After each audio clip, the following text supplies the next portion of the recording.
Saya, Mega Romialis, guru SD Negeri 62 Aku. Pada apresiasi GTK tahun 2026 dan 2027 ini, saya melakukan praktik baik dengan berjudul Gertam, Gerakan Rukun Bersama Teman, dengan kategori GTK Transformatif. Dalam keseharian saya sebagai guru kelas, saya menemukan bahwa peserta didik memiliki latar belakang dan karakter yang sangat beragam. Melalui observasi selama proses pembelajaran maupun kegiatan di luar kelas, saya melihat masih terdapat beberapa permasalahan dalam hubungan sosial antar siswa. Beberapa anak masih memilih-milih teman ketika bekerja kelompok. Masih ada yang saling mengejek, kurang peduli terhadap teman yang mengalami kesulitan, bahkan sesekali muncul perselisihan kecil yang membuat suasana belajar menjadi kurang nyaman. Kondisi tersebut berdampak pada menurunnya rasa percaya diri sebagai peserta didik dan kurang optimalnya kerjasama dalam proses pembelajaran. Saya menyadari bahwa kondisi seperti ini perlu segera mendapatkan solusi agar budaya positif dapat tumbuh sejak dini. Tantangan yang saya hadapi tentunya ada. Setiap peserta didik memiliki karakter yang berbeda karena berasal dari lingkungan keluarga yang berbeda pula. Sebagian anak telah terbiasa bersikap peduli, namun sebagian lainnya masih membutuhkan pendampingan. Selain itu, masih ada anggapan bahwa mengejek teman hanyalah sebuah candaan, padahal situasi tersebut dapat melukai perasaan orang lain.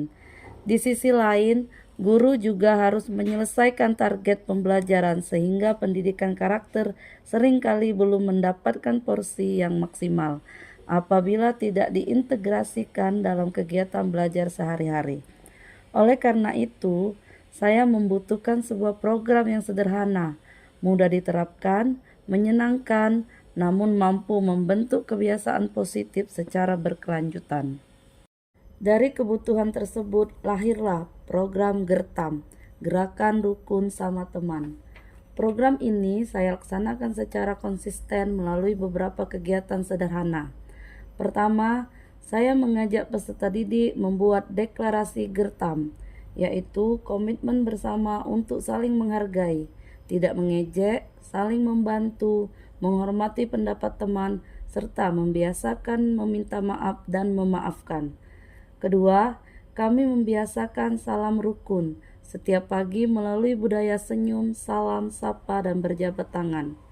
Ketiga, saya menerapkan kerja kelompok bergilir sehingga seluruh peserta didik memiliki kesempatan bekerja sama dengan semua teman tanpa memilih kelompok tertentu. Dan yang terakhir, setiap akhir minggu kami melakukan refleksi karakter agar peserta didik mampu mengevaluasi perilaku mereka serta berkomitmen menjadi pribadi yang lebih baik. Seluruh kegiatan tersebut dilakukan secara berkelanjutan hingga menjadi budaya positif di dalam kelas. Setelah program Gertam diterapkan secara konsisten, saya mulai melihat perubahan yang sangat positif. Peserta didik menjadi lebih ramah kepada teman, mereka lebih terbiasa saling membantu. Diskusi kelompok berlangsung lebih tertib karena mereka mulai menghargai pendapat satu sama lain. Perselisihan yang sebelumnya sering muncul juga semakin berkurang karena peserta didik mulai memahami pentingnya meminta maaf dan memaafkan.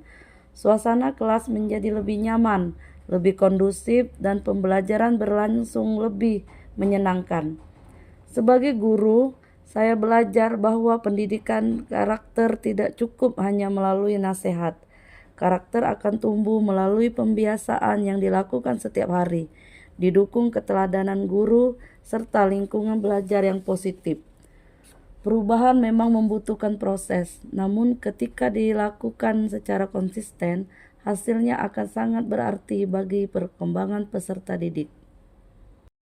Program Gertam merupakan inovasi sederhana yang lahir dari kebutuhan nyata di kelas. Melalui pembiasaan yang dilakukan secara konsisten, program ini berhasil menumbuhkan budaya saling menghargai, peduli, bekerja sama, dan hidup rukun di lingkungan sekolah. Saya meyakini bahwa transformasi pendidikan dimulai dari langkah-langkah kecil yang dilakukan secara terus-menerus.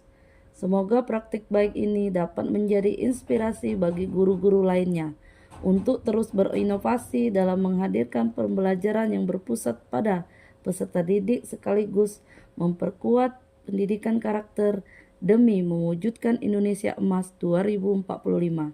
Terima kasih. Wassalamualaikum warahmatullahi wabarakatuh.